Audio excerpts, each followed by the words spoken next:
Welcome to the Killer Innovation Show, the longest continuously produced podcast in history. Each week, Phil McKinney brings you the insights and strategies to amplify your creativity and innovation skills. Here's your host, Phil McKinney.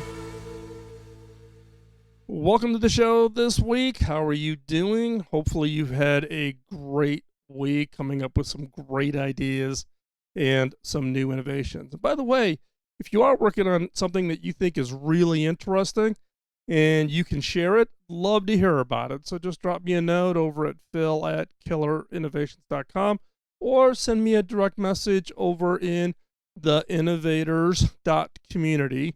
That's the free community that's where I hang out, and it's made up of just hardcore innovation geeks, I guess is the best way to describe it. Everybody there is an innovation leader within their respective organization, so you can post it over there and get some feedback, and love to hear what you are working on. This week's show, taking a little bit of I guess call it orthogonal look at innovation from the standpoint of how organizations really think about it. Now, you know that or maybe you do know, maybe you don't know, I was the chief technology officer at Hewlett-Packard for a decade. And today I'm going to give you a little bit of a look behind the scenes on probably one of the most frustrating projects that I did when I was CTO there, and that was the HP touchpad. Yes, that touchpad, the product that was killed after only being in the market for 7 weeks. You can go search for it, go search for HP touchpad. You'll see tons of articles on it. In today's show, I give you the true story. I give you a look behind the curtain. We don't look at just that product. We look at release cycles in the camera industry and in Apple, both in iPod and iPhone. And the question we're looking to answer in today's show is, are these accelerating release cycles, the pace of releasing the next version of an existing product, are these release cycles hurting innovation? And that's the question we are looking to answer today. So if you're interested in release cycles, you're introducing a product where you're planning on release cycles, or you're part of an organization that has existing products that are tied or stuck in this never-ending treadmill of releases, this is the show for you. But before we hop into today's show, got a couple favors to ask. First of all, subscribe and like today's show, and send it to somebody else. Let somebody else know about today's show who might be interested in this product. Maybe a product manager within your organization, or maybe even your leadership. And I would love to hear your feedback, your thoughts on today's show after you've listened to it. But I will assure you that what you will hear in today's show, particularly behind the scenes with regards to a product like the HP touchpad, I will give you the true story that has not appeared in articles, it has not appeared in the press, but what I experienced through the process of what I thought was a pretty interesting and highly innovative product. So without any further ado, let's hop into this week's episode.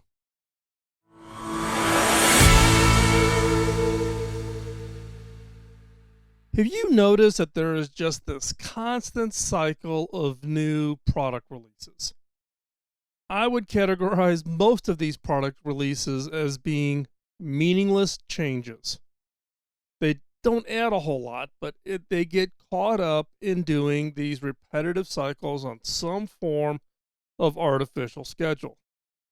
And what I've figured out over all of my years having been in the product business is that these get tied to the quarterly results. This constant but meaningless change is highly driven by these organizational quarterly results. Got to report that profit. Now, these in turn are fed by the advertiser. It's the advertising pressure for those with extra purchasing power or disposable income into these unnecessary upgrades. We see it all over the place today. We see it in cars. We see it in new smartphone devices. We see it in home automation, IoT devices. We see it in the latest releases of an application. It's this constant cycling and getting you to pay for and step up into those upgrades. And what really is driving this is at least what I believe is this fear of being left behind. You don't want to be the one that pulls out a phone that's 2 generations old. You don't want to be the person that's driving a really old car. Maybe you do. Maybe that's not one of your drivers. It's not one of my drivers. I'm not a car guy, so I don't get caught up in the latest and greatest or fastest cars, or buying the cars that are the ones that everybody's talking about. I do not own a Tesla, as an example. But there are things, though, that I even get caught up into, that I will refresh, that I will get caught into these new product release cycles. Now, what is the real driver on this is this fear of being left behind. And they have turned industries and organizations and competitors turn this into literally a best practice. Product managers craft these product roadmaps, and they describe this progressive qualities, the progressive feature sets of these incremental changes. In many cases, product managers will purposely constrain it. They won't put a lot of innovations into the one release. They stretch it out over time, combining them up to figure out what will get you to refresh to that next cycle, maybe 9 months from now. And then what would be that one feature that'll get you the 9 months after that? As I said, they have turned this into a best practice or standard operating procedure to launch the subsequent releases of the same product with minor cosmetic changes. And they're minor, let's be honest. Now, many of these release schedules occur maybe in months or half a month, maybe once a year, maybe once every year and a half. But this cycle of getting you kind of baked into the schedule of your thinking along the lines of, oh, I bought this smartphone. A year from now, there's going to be another one. I'll buy that one. Then a year after that, I'll buy the next one. And look, the advertisers, the marketing people, the product managers, their job is about hyping those up to get you to lay out more money to buy those new products, buy those new services. Look at the news crews out there showing the people in line outside of stores in order to be the first ones to get that new device. I got to have that new device. There are a lot of examples of companies that have built in this refresh cycle, this release schedule into customers' minds. And that's not just consumers, it also applies to enterprises. Well, let's take a consumer example. The one example is Canon cameras. I am an amateur photographer. This is why I picked this particular example. So Canon has a very popular camera called the Canon Rebel. Very, very popular. And it was introduced in 1990. So just to pick a relatively short time frame and give you an example of this acceleration of the release cycle and how frequent it happens to drive people to step up and pay more to get that next new incremental capability. So between 1990 and 2004, Canon released 11 versions of the Rebel. So think about that. 14 years, they released 11 versions. Okay, you're saying, okay, that's probably a little bit more than one a year. Okay, it's okay, I get it. Maybe every Christmas or whatever. Let's look at the schedule, though, that this Canon Rebel went through. So they released the initial product in 1990. Number 2 came out in 1992, then 93. The next one did not come out until 1996. Then there was another gap to 1999. Now, this is where it gets really interesting. For the next next years, they went through 2 release cycles a year. So in 2002, there was a release in February and September. In 2003, it was April and September. And in 2004, it was April and September again. So what you saw is one maybe every second or third year, to then one a year, to 2 a year. So they were accelerating to release that next version of the Canon Rebel on an annualized basis. Now, another example would be the Apple iPod. And from 2002 to 2011, there was a new release of the iPod every year. And think about the iPhone. It's roughly about every year. In fact, I was commenting to a friend of mine, 3 or 4 months ago in a conversation around the iPhone and the iPhone release schedule, and how it is driving me nuts, and it drives a lot of other people nuts about how frequently some of these devices get updated. And I recall back on the iPhone where there was a delay. Apple had built it in to the consumer's mind that they would get a product typically, in the fallish time frame every year. And so the marketplace had all this built up anticipation that Apple was going to release a new phone, get all excited. And they didn't release it. They didn't release it until after the first of the year, of that year. And what happened? Apple stock price took a hit because people are thinking, the only reason they didn't do it is they're having problems. They can't manufacture. We create this kind of artificial timeline of what's the magic about once a year. Is it because of the holiday selling cycle? What drives it? It is expectations set in customers' minds. It has no correlation to the effort needed to innovate new capabilities, new products, new services. Now, these release cycles, they vary by industry. It's not consistent. Most, what I would call consumer electronic devices, typically start off at it takes about a year from the time you come up with an idea until that product is on the shelf. In the case of automotive, it could be 3, 4, 5 years from the time they develop the concept of a car until they're able to actually manufacture it. In the case of laptops, when I was CTO at Hewlett Packard, it was typically kind of in that 9 to 10 months. It used to be 14, 15, 16 months, and through technologies, we were able to accelerate it.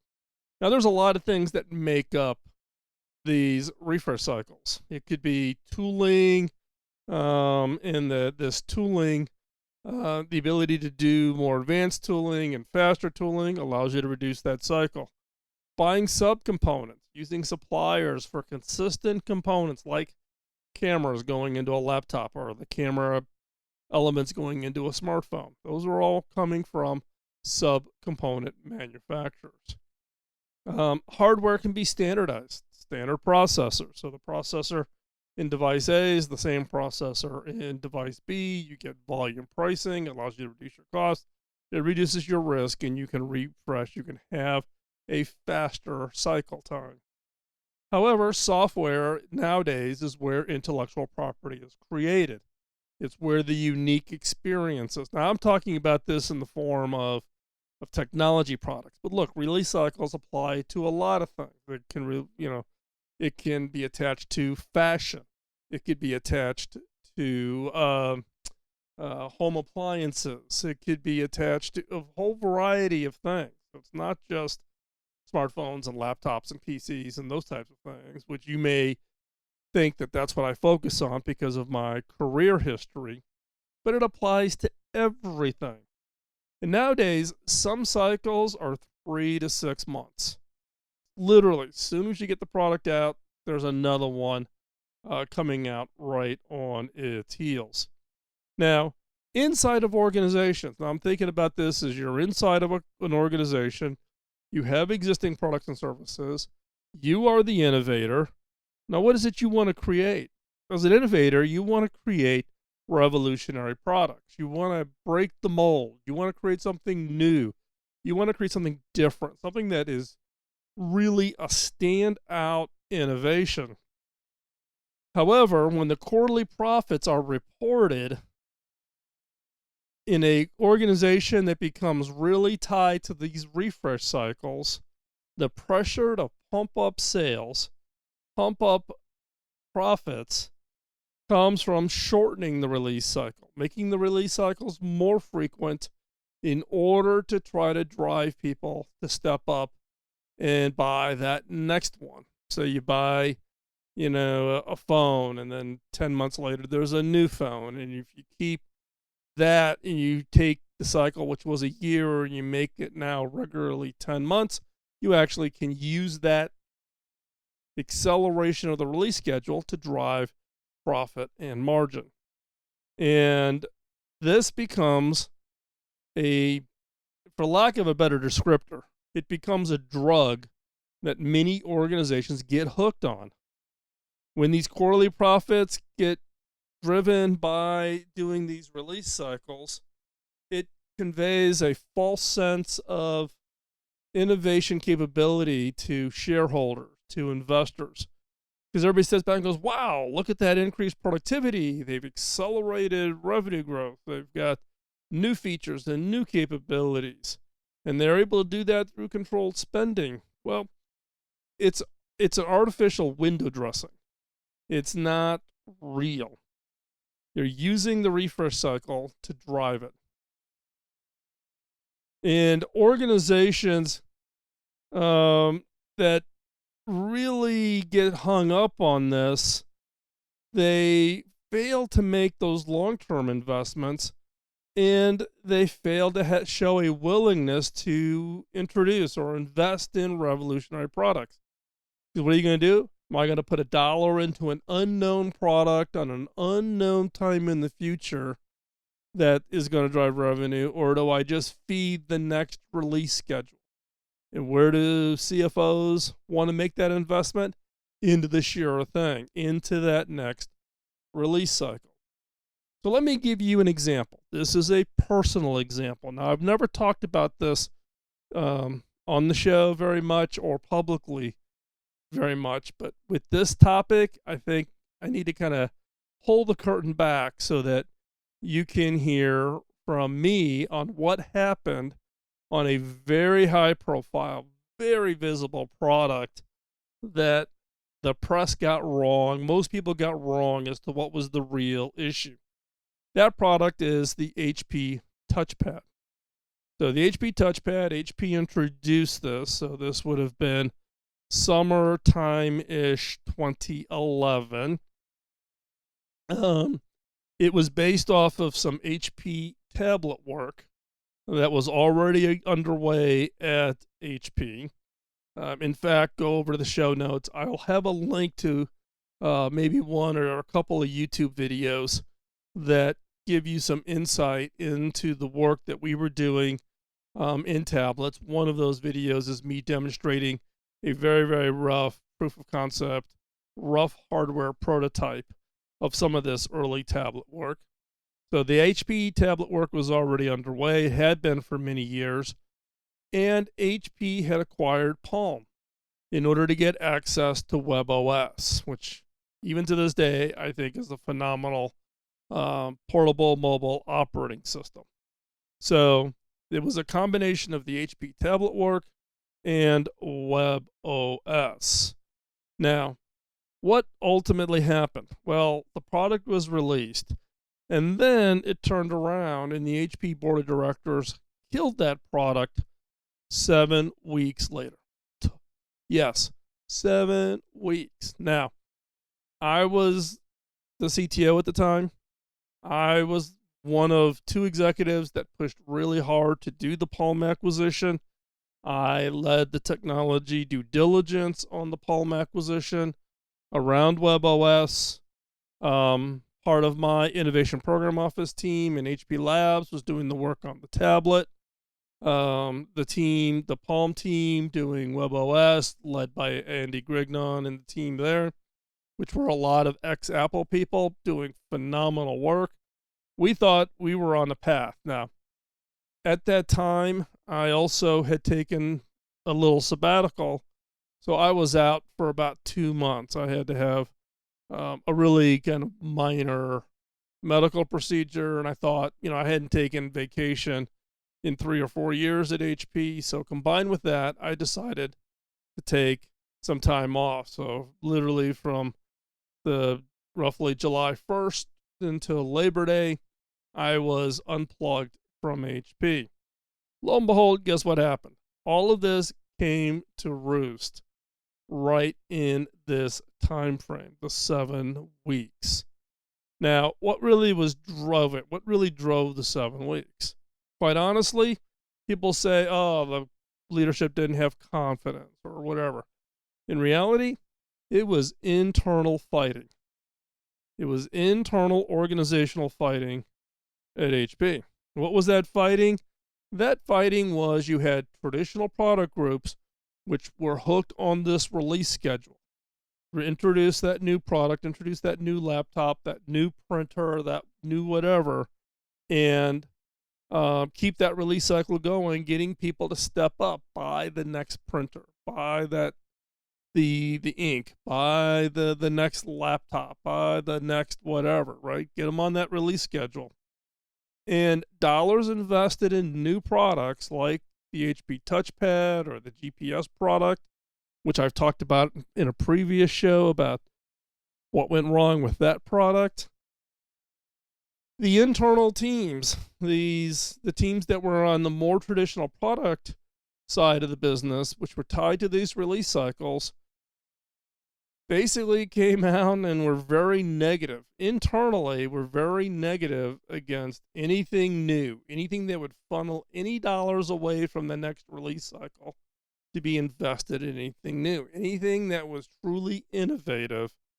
The innovation antibodies came out in force, and let me tell you, they came out with, knives and chains and belts. It was an all-out fighting for those dollars, to get those dollars out of anything new and innovative and put into things that were the feed that next release cycle. That was laptops, it was printers, anything that was on this more traditional release cycle.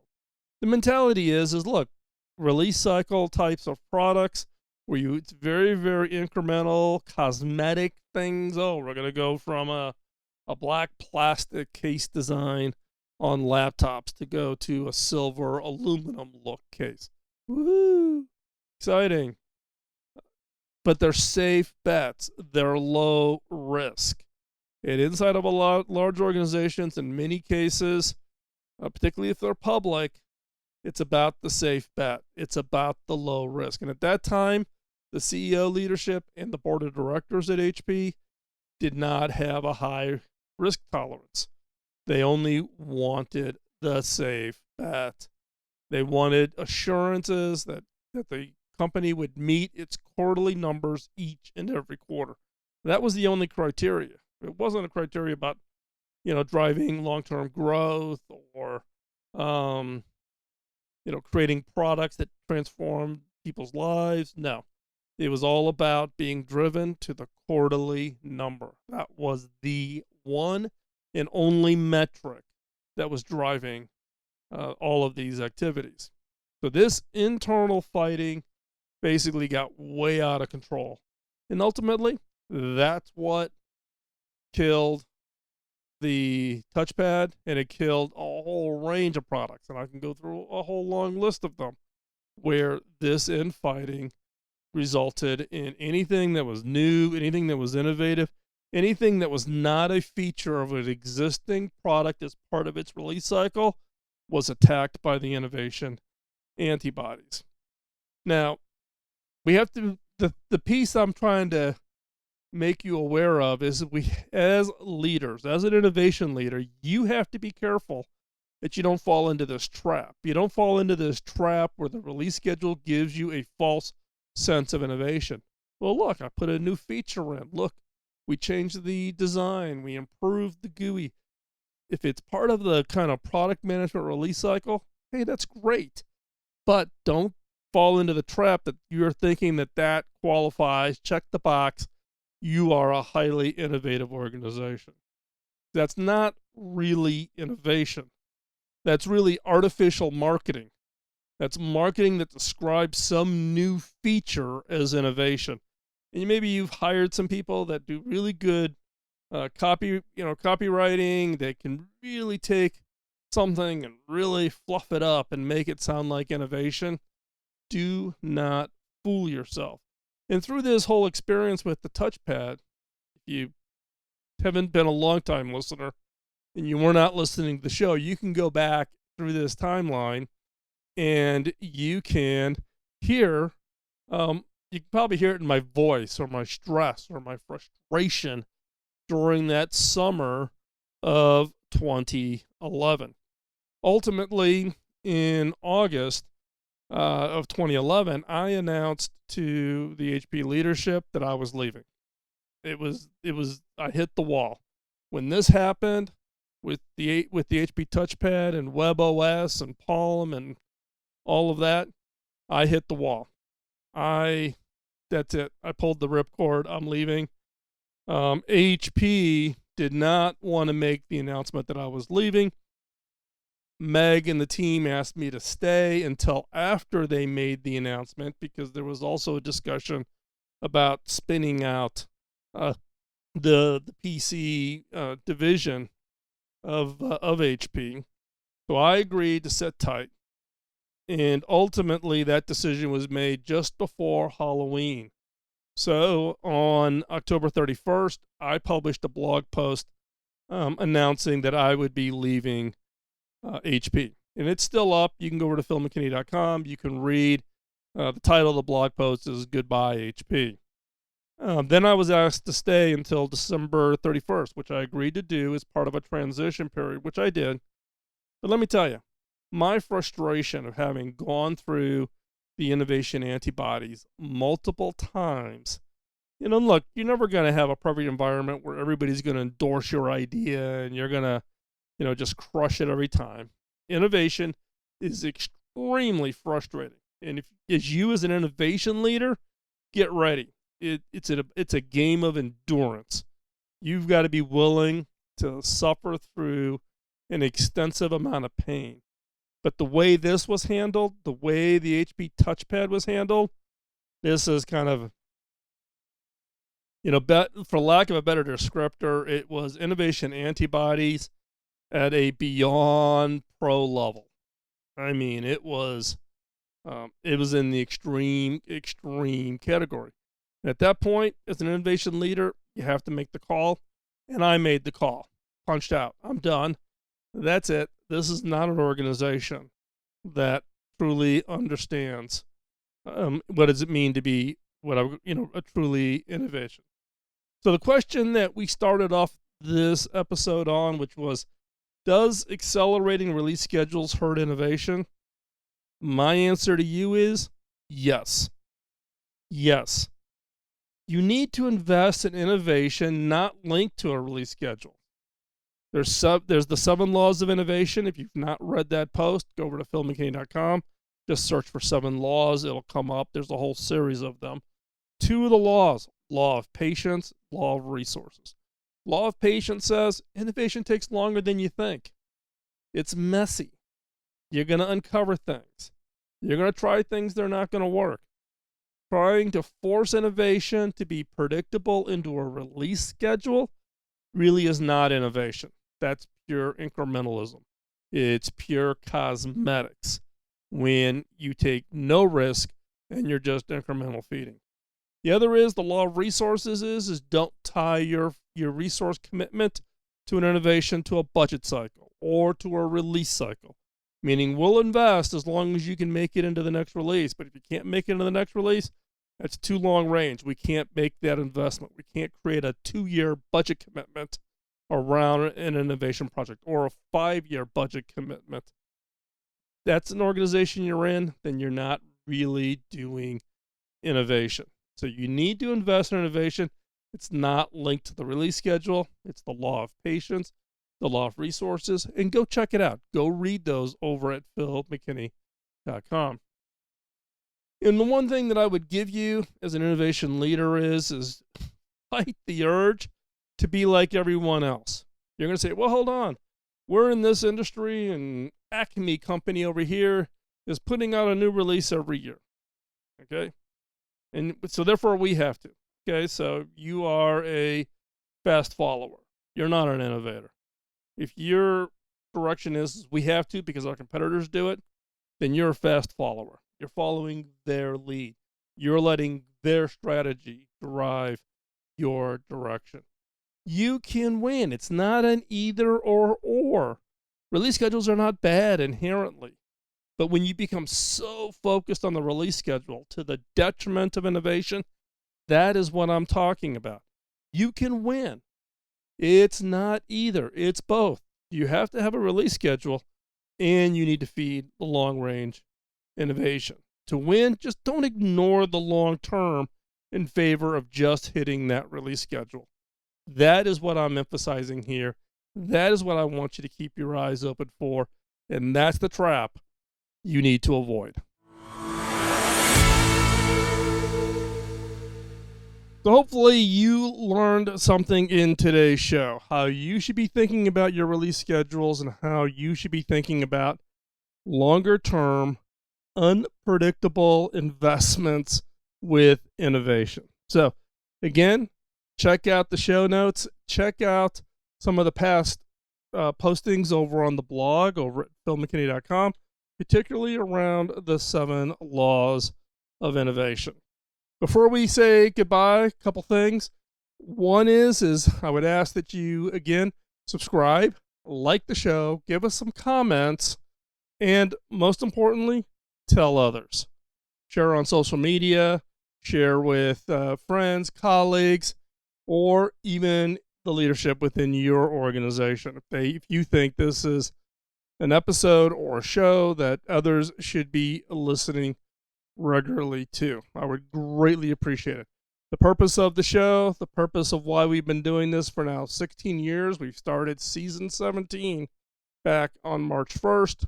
So starting the 17th year of doing this show, all of the content, everything back historically is free. You can find the entire catalog, yes, all the way back to show number 1 in March of 2005, where I recorded the first show in the bathroom at the Marriott Resort in Phoenix, Arizona. So you can go back, you can listen to that first show and listen to the entire archive if you want to.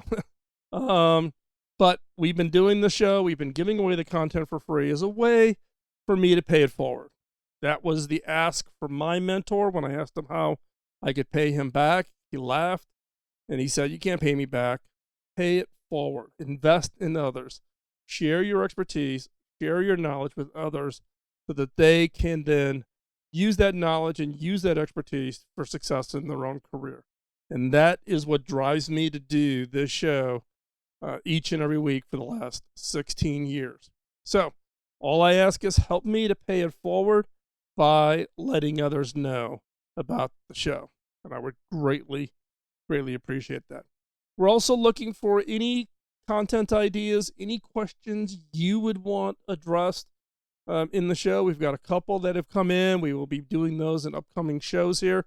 Always looking, though, for new questions, new things that are on your mind, things that you would like to know about. Feel free, drop us a note. Best way to do that is send them over to me at phil@pillarinnovations.com, and we'll add it to the list of upcoming show. And with that, hope you have a great week. Do not let the innovation antibodies get you down. Have that innovation grit, that innovation perseverance. Come up with those ideas that are going to change the world. Thanks for being with us this week. We'll talk to you soon. Bye-bye. Podcasting nonstop since 2005, this has been the Killer Innovation Show on the Innovators Network.